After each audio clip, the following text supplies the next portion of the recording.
This young, beautiful Christian lady says that her husband cheated on her for some time, something that happened earlier this year and is still going on. He cheated on her and she decided to forgive him and reconcile with her husband. However, she's being harassed. I never wanted to come to social media with this. I have honestly just been giving it to God and going to therapy. But let's go ahead and address this comment. At the start of the year, my husband came to me and told me that a woman reached out to him on Twitter asking for help with her business. I don't know what it was about the woman. My husband has worked with many other women before this. It was just something about this woman that I was like, babe, I don't know about this. Something just doesn't feel right. And lo and behold, my intuition was correct. Said business relationship ended up transpiring into something more. When I found out that it was transpiring into something more, I fought my husband on this. I tried to get my husband to understand that what was going on was not right and that he was opening a door for him to fall into a sin that was so much bigger than what he was already committing. And because he was not hearing me, I left my home in the middle of the night, pregnant, with nothing. And it all spiraled out of control. And maybe this is where my downfall comes into play, because maybe had I not left from the house, maybe had I fought my husband a little bit harder than I had already been fighting, this relationship would not have advanced in the way it did. My husband sought comfort in this woman. She was giving him something that I was not giving him in those moments. I was definitely being quarrelsome because I just was trying to pound into his head, like, you're gonna fall, you're being tempted and you're going to fall. When I left, he fell. Now, I cannot speak on that. That is not my testimony to speak on. And I'm just going to leave that there. In that, I decided to stand for my marriage still, and I decided to go with reconciliation rather than divorce. I never defended my husband when it came to him having said affair.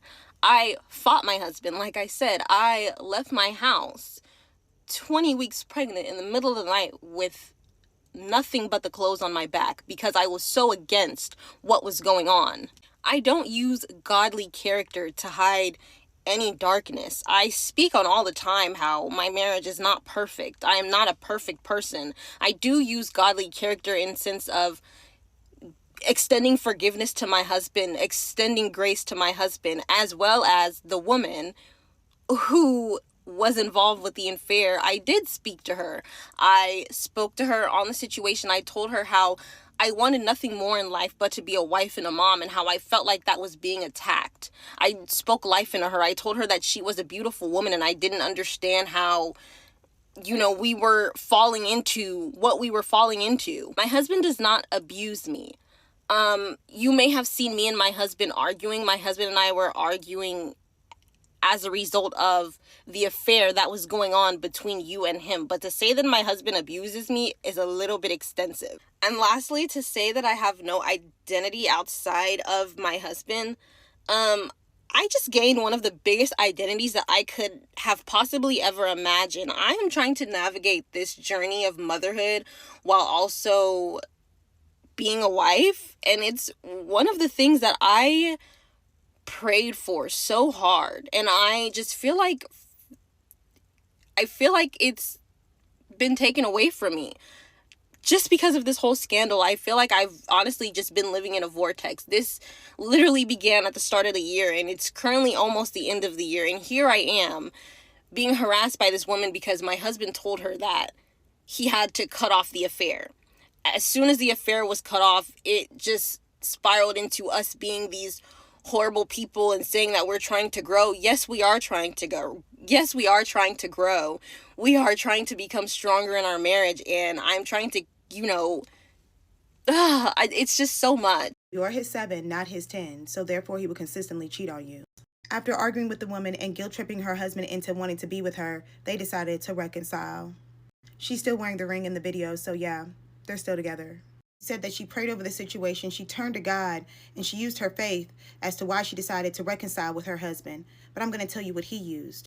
Once you realize that your man settled for you, that you're not technically his type, you are in dangerous territory. Because once you get pregnant by him, he's more likely going to cheat on you. Women that are a man's actual type, like he actually wanted her, have a less chance of actually getting cheated on. Men wait till women are in vulnerable positions, and you really have no stake in the relationship. You bring no income, and you're pregnant. He more than likely knew that you were going to want to reconcile and not leave. For him, it's all logistical. It's cheaper to keep her. He's going to play his part and then move in the dark. They're either going to get slicker or he's just going to try again later. Different woman, probably same MO. If he's using his business to lure women in or deal with women, he's done it before. This is just the first time you're catching him. I know she used her faith to keep her man, but for him, it was all common sense and logistical. He's not going to leave his 7 who's pregnant, who he knows will never leave. Duh, that's the point. That's the reason why they go out here and get 7s. You're less likely to leave. The girl that they deem a 10 is not safe for a man. If he does anything, if he messes up, if he cheats, if he acts out, she's more likely to leave. Yes, a woman that's extremely beautiful can have her heart broken. She'll cry, she'll be sad, but she's still more likely to fucking leave. The woman that he deems a 7, they know you're not going to leave. Like, they feel like you should be lucky to even be with them because they feel like they can pull better than you. So you leaving him would not hurt him more than likely at all. He just doesn't want to have to probably co-parent with you or deal with paying for multiple households. So he'll just keep you. To be honest, he's just going to play his part and cheat better. Like, he might cool down for a little bit, but he'll jumpstart this shit again. I promise you.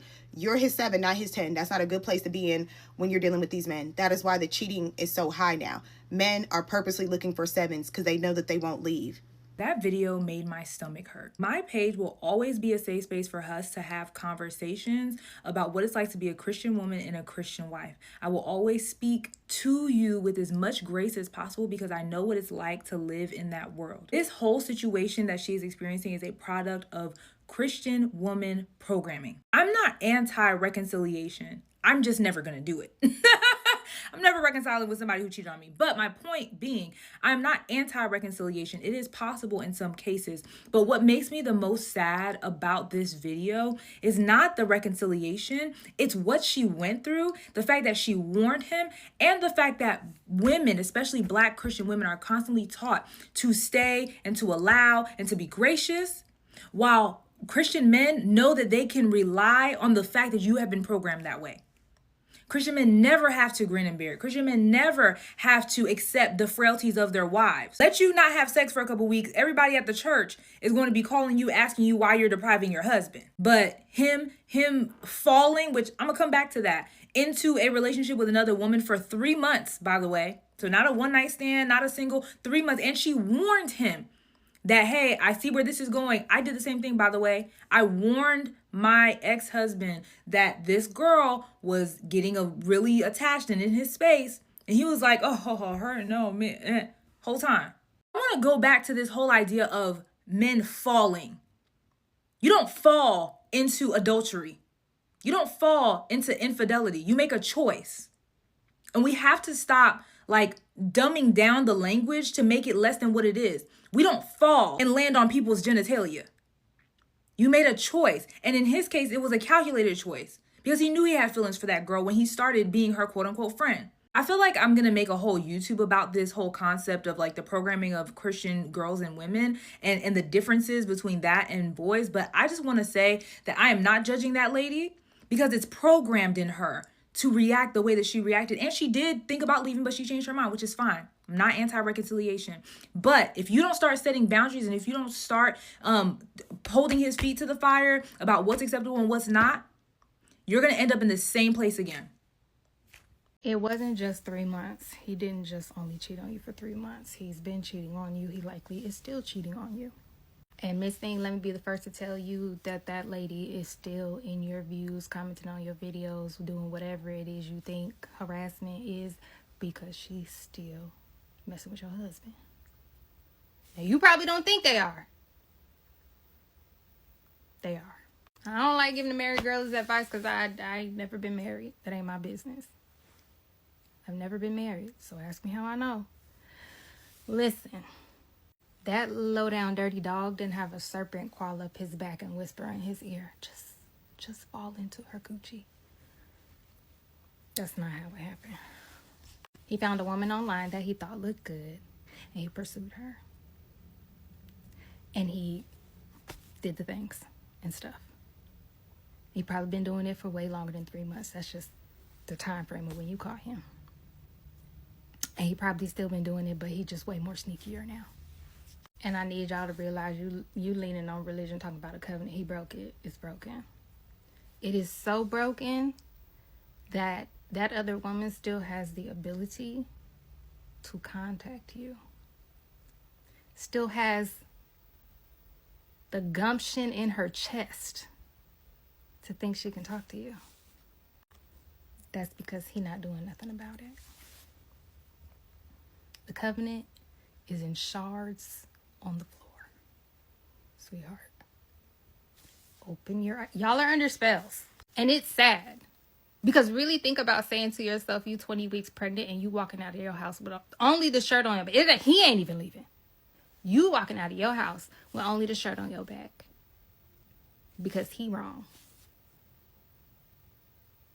Okay. They will drain you of every last ounce of sanity and dignity if you let them. Wake up. Leviticus 20:10, if a man commits adultery with his wife of his neighbor, both the adulterer and the adulteress shall surely be put to death. That shows you how serious God takes adultery, right? Matthew 5:32, but I say that a man who divorces his wife, unless she has been unfaithful, causes her to commit adultery. And anyone who marries a divorced woman also commits adultery. I see this lady has fully gaslit herself that she was the problem as to why her husband cheated. She goes on, I don't know if you've seen it, but she goes on to discuss that maybe she didn't love him correctly, or maybe emotionally she was not there. She basically blames his cheating and lustful ways on herself, which she did not do right. And then she decides to put God in it. That, like, you know, it just all didn't make sense, honestly. The first thing I do want to say is, yes, God should be a part of your healing process. But the sin of adultery is so serious that if you're going to include God in this, he needs to be at fault. The husband who cheated on you is at fault, and it's kind of sad to see a woman kind of manipulate herself into thinking that she was the problem in this situation. She goes on to say that she kind of had like a feeling of discernment that something was wrong with this specific lady. That wasn't just something. It wasn't just something. It was literally your body and the spirit of discernment telling you, like, this is not a good idea. So she goes on to say that she told her husband that she doesn't think it's a good idea. He went along with it anyway, and he ends up cheating on her. And instead of saying, you know, I'm going to go heal, talk to God, you know, talking to a therapist, she goes to say, I did something wrong to put myself in this position. I put myself in this position for my husband to commit a sin against our marriage. I also would like to point out, if the roles were reversed, that man, how much grace would he give you? How much grace would he give you for cheating and stepping out on the marriage? Think about that. Stand up, girlfriend. No, your husband is a predator that exploited me first. That's not an affair. Hey guys, my name is Kennedy Holyfield. I am the woman that is being spoken about in this video, and of course the full truth is not being painted as expected, and I am here to tell my side of the story. Okay, so the plot thickens, y'all. The other woman, or the mistress, has come online to share her side of the story, and it just has gotten so much worse. Like, the wife's name is Kaija or Kaija. I don't know how to pronounce her name, but I'm just going to refer to her as the wife. And the other woman's name is Kennedy, and the husband's name is Shaquille. The craziest part of this story, or the two craziest parts of the story, is that Kennedy says Shaquille proposed that they enter a polygamous relationship, and that he would divorce his wife, marry Kennedy, and then marry his wife again. I don't know how that is logical, but that's how Kennedy presented it, okay? After I broke up with my boyfriend, that's when the love bombing started to get super, super intense. And that's when he started to coerce me to be in a polygamous relationship with him and his wife. After many, many times of me denying, I did not want to do this. And I have proof of it. I'm not interested. Why? Because one, I've never been in a polygamous relationship. I am a monogamous woman. I have been monogamous for 25 years.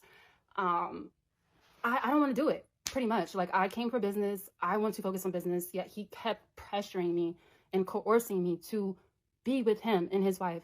And then the other part that is completely just, I don't know, shocking is that Kennedy alleges that he SA'd her and forced himself on her when they were sharing a hotel room. Naked, comes out completely naked.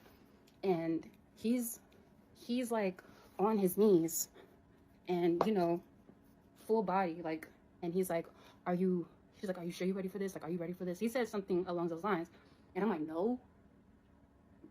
Like, whoa, you know what I mean? But I freeze because it's already in motion. Like, I don't know, like, he's not a small man. The man is like 6'4", 2 something, 6'3", 2 something. And he's on top of me. I said no, and he penetrates me. He starts having sex with me. And the whole time I'm just thinking like, I'm sorry, I'm trying not to curse, but it was just like a yikes. Like, in my mind, I'm just like, yikes, like, this is happening, yikes, Yeah, so Kennedy, I feel like she ignored a lot of red flags.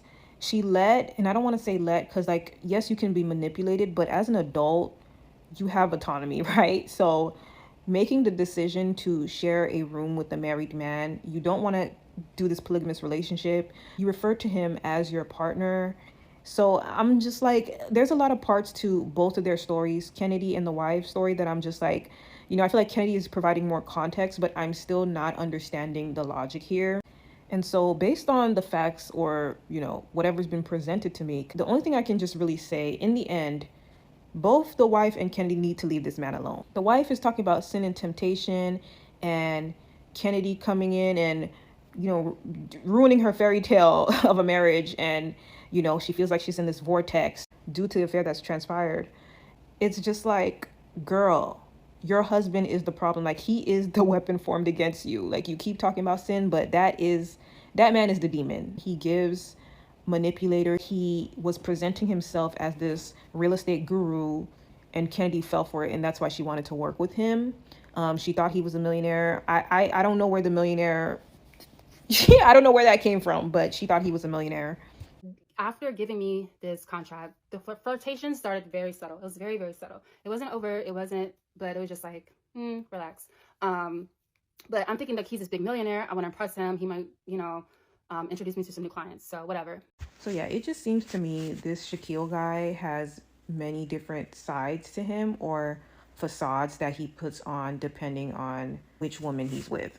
I watch these videos and I ask myself, what do men really want? Because at the end of the day, these are not the only stories that I'm hearing. There are a lot of women out there on TikTok right now, maybe even on Twitter, on Instagram, or even YouTube. But right now on TikTok, there's a lot of women out there saying that I'm divorcing my husband, I am tired of my marriage is no longer working, all because of what the man is doing. And at the end of the day, you don't know what men really want.